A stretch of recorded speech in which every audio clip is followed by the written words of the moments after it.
এই খেলার হার জিত থাকা মানে এটা হচ্ছে খেলার সৌন্দর্য। তা আমি যদি আমি আমি আর্জেন্টিনা সাপোর্ট করি, আমার আর্জেন্টিনা যে এই বছর বিশ্বকাপ নিবে এটার কোনো গ্যারান্টি নেই।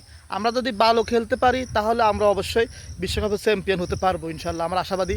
আর আজকে ব্রাজিল বিদায় নিয়েছে, কারণ তারা 2-1 গোল হয়েছে। ব্রাজিলও যথেষ্ট চেষ্টা করেছে সমতায় ফেরার জন্য, কিন্তু পারে নাই। ব্রাজিলের এত দ্রুত বিদায় নেওয়াটা আসলে আমি মানতে পারতেছি না।